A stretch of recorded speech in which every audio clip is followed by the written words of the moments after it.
Hello, Jen/Zelda here, talking about the second episode of 10 Little Roosters. Turns out I should have gone with my gut and picked Gavin to go next. I still would have been wrong about the weapon, but 1 point is better than no points. Too late now.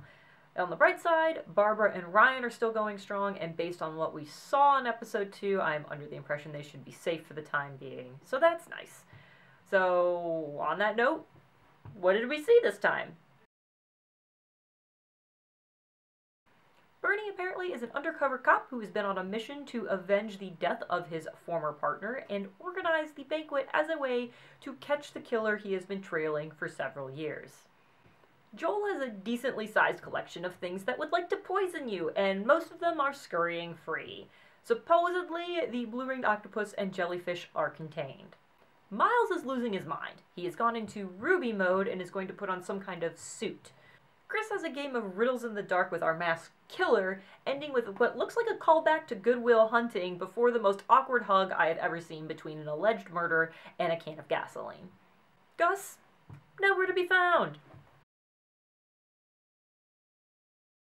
Gus being missing, Miles' reference to putting on the suit right before the masked individual shows up, and the masked person wearing Ryan's GTA 5 outfit look like very intentional misdirects, and are supposed to point at them possibly being killers. I'm taking that to mean none of them are the killers, so that supports my current theory. That's nice. I've referred to the masked individual as a killer at this point. The reason I'm putting quotes around that is that I know we're supposed to make the assumption that that person in the mask is the killer, but at this exact point in time, I have not decided how tricky I think they're trying to be. I know personally, if I'm trapped in a building with someone who has already predicted in a poem that they would like to murder me, if I can hide my identity, I'm going to.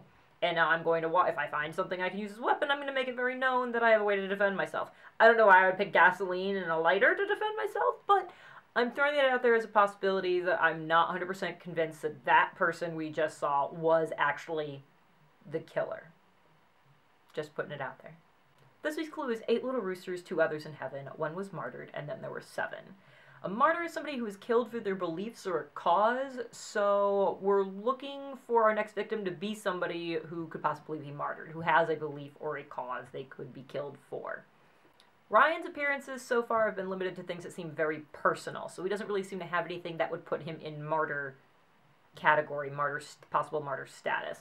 Same thing for Barbara and Lindsay and Gilby. I don't really see them as having done something that says they have an established cause or something that they would be labeled a martyr as for dying for. Words got hard. As for Gus's missingness, I don't know what I'm looking for right now. I know some people are taking that to be really suspicious. I'm taking it to mean he's not important right now, so I'm removing him from the pool of possible victims as well. If he's not important, he's not going to die.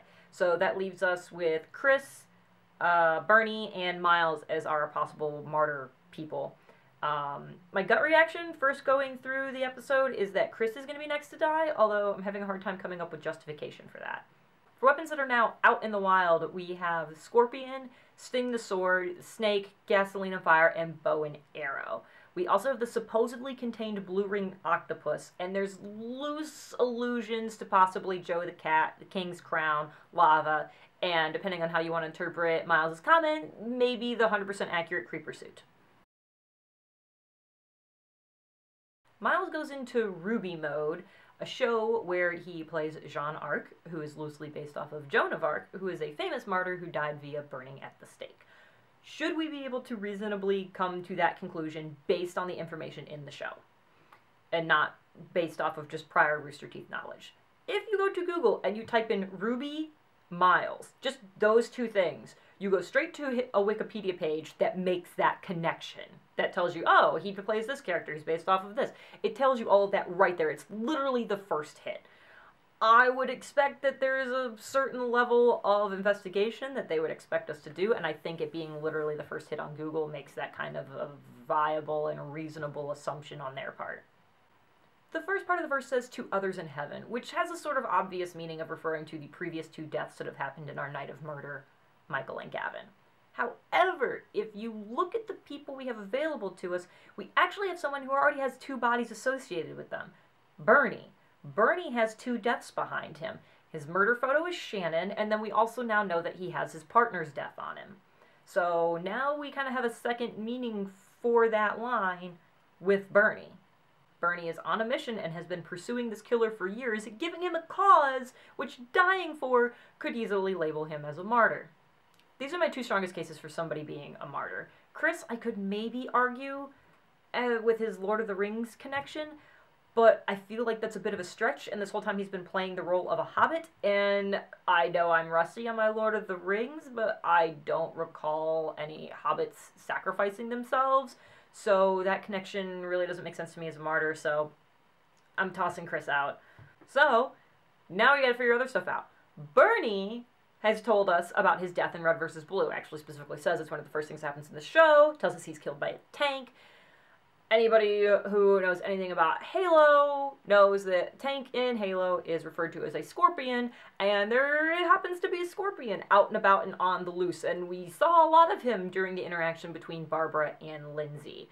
Again, is this a connection we should be able to reasonably make? Same thing happens when you type in Ruby and Miles with this. You can very easily, he says the name of the show, Red vs. Blue, church, you don't even have to say church, because if you don't know the show, you don't know necessarily that it's church. If you say Red vs. Blue, Bernie dies, you end up on a page that tells you this stuff. And he already told you about the tank thing, so really you just have to know that Red vs. Blue is based in Halo.